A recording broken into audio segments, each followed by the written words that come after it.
Ladies and Jimbo men, welcome back to the channel. Welcome back. It has been a while. I am very pleased to have you guys here for the first time in the shop. As I mentioned on my last video, which it has been quite a while, my buddy Dustin moved into the other room that I've been using to film in. It's been great having him around. We've been getting a ton of stuff done in the shop. You know, if you're part of the Facebook group, you have seen the updates that all the tools are basically rocking and rolling. I'm, you know, practicing my freehand grinding a lot. Let's just say, you know, Rome wasn't built in a day. This shop was, and neither are my skills, but really coming along. Excited to show you guys what I've got going on soon. But, you know, for now we're going to be filming from the shop. I'm going to be changing up the background, you know, per video, just make it a little fun. Right now I've got the grinder here in the background, you know, for the first video. I thought that'd be a nice one. But we're not here to talk about my knives right now. We're here to talk about a very cool knife that I was so fortunate to be able to purchase for a friend. My good buddy and moderator of the Jimbo's Knife Fam Facebook group, Seth. Thank you again so much for this opportunity. I know he thinks he owes me the thanks because I was able to grab one of these for him. Ooh, comes in the sheath. It's kind of cool. So this comes with some very interesting material in here to make sure that the different pieces of Kydex and hardware are not rubbing up against each other. But here it is, guys. This is the 1911 Elite. This is a mid-tech by Peter Kohler of Dark Timber Knives. You might be familiar with the Grizzly knife, which was easily my most viewed video on YouTube ever. The two Grizzly videos I made, thousands of views on those compared to just, you know, a few hundred views on the rest of mine. And you know, he has a big following himself. The Dark Timber Brotherhood. Oh God, this is a really sweet looking knife. It fits like a glove. I love the ramp location. It's kind of like what I'm going for in my my mini horn here that I'm working on. Let me see if I can grab one of these for you guys. Here's a little Jimbo preview for you guys, huh? A little shop vid for you guys. Check this out. Now, here's the difference between what I'm doing and what Peter's got going on right here. He's got a secondary hump right here, whereas mine's just kind of a smooth transition. And you know, it feels good, but it's a little. Maybe you can see that my thumb is just bigger than that that slot right there. So I'm kind of feeling like a pressure point a little bit when I push in here on the spine. But you know, as far as it actually retaining my finger and giving me a good place to put, well, the index finger's feeling a lot better here. So, you know, as far as it goes, you know, functionally, it's going to be great. You know, it's definitely you're not gonna slip out of there or anything. Slight recurve on the blade, really cool. It's got a big old belly. You know, I pulled out a couple of knives here that I wanted to compare it to. The first being my Lanny's clip slip joint by Gene Wiseman. He you know, made a really classic Lanny's clip here for me, and just looking at this knife, it kind of just gave me that same vibe. You know, it's got just the same, I don't know, got the same spirit to it, you know? It's got just kind of like a canted forward, you know, nice, you know, just a very nicely rounded knife. Very sleek lines. I mean, he really dressed this thing up. I love the handles. it was some kind of machine like washed or some it's some kind of treated micarta.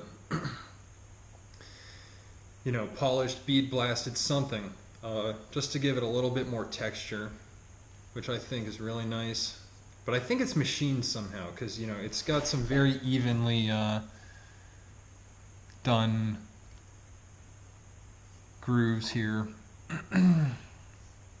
I mean, yeah, this being a mid-tech line, I wouldn't be surprised if it was some kind of machine process. Really nice red liners all the way around it, and some super gorgeous inlaid ironwood. My buddy Seth gave me a list of his preferred handle choices. I mean, there were really a ton of them. First, he asked for ironwood inlays. Then he wanted, I can't remember the order of them, but it was like black canvas, green canvas, some kind of other inlay he would have been fine with, but he wanted the ironwood inlay the most, and I'm super happy I was able to grab it for him. Pretty cool. The two logos that he decided to etch in here. Classic Dark Timber Brotherhood logo. You know, I guess that, you know, that's the Facebook group. And then here is his actual Dark Timber Knives logo, which I don't know. I probably would have flipped them. I would have put his company logo on the main show side and the Brotherhood logo on the back. Does that matter at all? Not at all. But if it was me doing it, that's just how I would do it. Really nice. It's got some super nice contouring here. I mean, it really is just fitting like a glove. Trying a few different positions. Ooh, that's nice. I was a huge fan of the way the grizzly handle was, and this is it. It's different. It's definitely different than the way that that Bark River does its loveless handles. Pull out a classic Bark River Bravo 1. I mean, you can see the difference in the contouring. It's a lot different, and the way this just splays out more. It's just like it's like a mini version of the Grizzly here, with a much more pronounced finger groove, big hump here. Kind of reminding me of the JX6 a little bit. The Aurora, I've got an Aurora 2 here actually, where you can see that the bump is just a little bit further up, but it is even further up here on the 1911. I pulled this knife out because I thought it would be, you know, good size comparison to show you what you know, an equally sized knife option. Obviously the Aurora is going to be a lot lighter. I believe they're both 3V.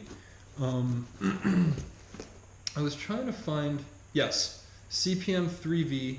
This is the two-toned tumble version. I saw they had different, you know, in addition to having a bunch of different handle configurations, they had a bunch of different blade styles. So this is a two-tone tumble here. You can see some nice satin flats with a, you know, stone-washed main blade grind and bevel, and the Swedge secondary also has that stone wash. I saw a really cool acid wash. I think they probably just have full satin. So, you know, there's a decent amount of configurations for it being a mid-tech, you know, production, quote unquote, knife. You know, everybody's knife is going to be a little bit different. Pretty cool. I just noticed you can actually see straight through the pins. So I mean, you know, these Corby bolts are actually see-through. So that's a fun little detail. And yeah, man, I'm really impressed. I'm impressed with the knife. I know my buddy Seth is not going to mind if I go ahead and test its factory sharpness one time. Woo! Cuts like a laser beam right out of the box. That's beautiful to see. CPM 3V, like I said, it's going to hold its edge forever, and Man, it takes a really nice stonewash and satin together. It's a nice looking knife. I love 3V, personal favorite blade steel.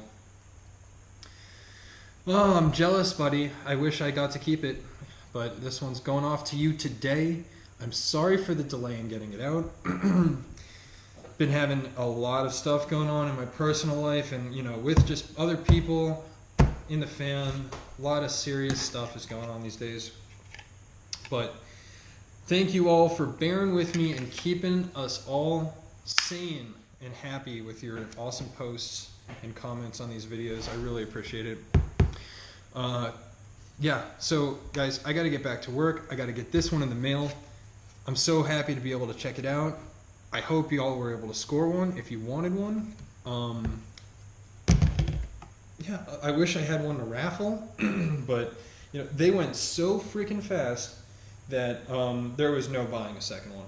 And honestly, it's hard enough for me to do that for the Northwoods, but you know, I know I'm securing them for other people in my group, and you know, I'm not hoarding them.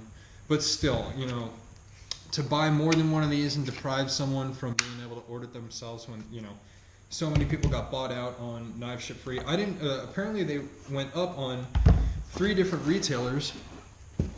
And yeah, I didn't even see them go up on Blade HQ.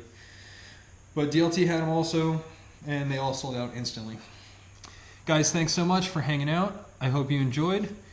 Please, you know, hit the thumbs up, like, subscribe, share this video if you liked it, and you know, join the Facebook group because I'd love to hang out and talk with you. See you next time on Jimbo TV.